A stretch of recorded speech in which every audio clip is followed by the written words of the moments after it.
Hello and welcome back to my channel. Emily here, and today's card was made using a DIY wreath builder template. I will make a video on how I did that soon. Here I am using some Cougar Bright White 110-pound cardstock, and I am starting with a stamp set by Art C. It's got a bunch of little floral images, and this first one I will be using, and I will stamp that in the color Peeled Paint from the Distress Oxide ink line. I stamp that 4 times, skipping a rotation, and then I will switch it up and put it in the rotations that I haven't used already and stamp that in Lucky Clover. When I finish with that, I grab there's a little flower in that stamp set, and I will stamp that in Worn Lipstick. This is probably one of my favorite shades from the Distress line of colors.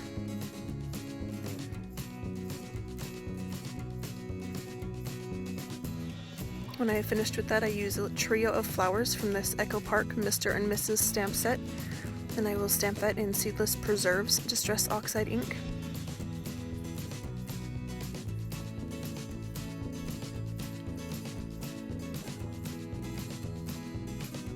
So every time I stamp this, I just rotate it 1 turn to the left, and I do that for every image that I use. I will be using a little flower image from this Firefly Big Birthday Cake stamp set, and I will stamp that in Spiced Marmalade.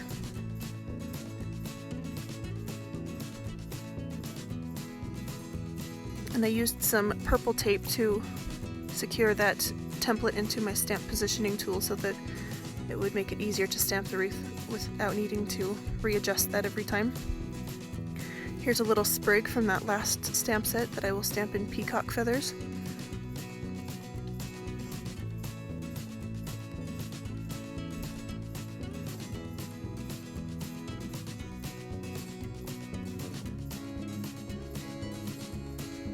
When I have finished with that, I'm using a couple of small polka dot stamps from the Fawn-Christmas Dreams stamp set.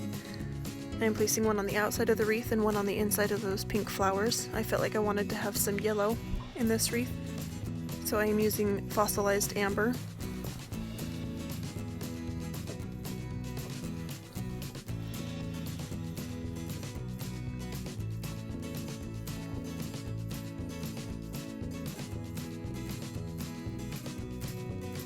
When I have finished with that, I am using a stamp set by Simon Says Stamp, the Big Thanks Words stamp set. I will be using a die from that set to die cut from silver glitter cardstock, and I run that through my Sizzix Big Kick machine. I also die cut that same word from white cardstock 3 times, and I will layer all of those up using some Elmer's spray adhesive that will give it some dimension and help raise it up off the wreath just enough that you can read it better. Here I'm using my EK Tools scoring board to score some more of that Cougar cardstock, and I will crease that using my Teflon bone folder. I originally had an A2 size top folding note card, but decided that was not the size that I wanted it, so I trimmed it down to make it a 4 1/4 by 4 1/4 inch note card. I then placed this wreath on top of some of that silver glitter cardstock that the Thanks was die cut from, and then I added some Bertech foam tape to the back of that and adhered that onto the card base. When I have finished adhering that down, I used some Tombow Mono multi-liquid glue on the back of that Thanks die cut, and I put that on top of the wreath and hold that down with an acrylic block so that it can dry while I move on to the next step.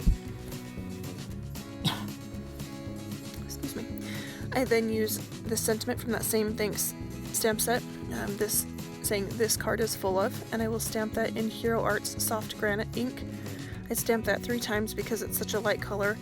I wanted to make it a little bit darker, but I wanted that color because it matched that silver glitter cardstock the best. I then trimmed that using my Tonic Studios Guillotine paper trimmer into just a very small sentiment strip. When I have finished with that, I use my 1/8 inch Scor tape add some to the back of that sentiment strip. And I will be using my T-square ruler to adhere that, or to line that up on top of the Thanks die cut. And my EK Tools tweezers to hold it, makes it a little bit easier to place it where I want it. And I used the T-square ruler to make sure that it was straight. I adhere that on top of the Thanks, and then here is the finished card. Thanks so much for watching. Don't forget to like, comment, and subscribe, and tap that notification bell so you never miss a video. Thanks so much for watching.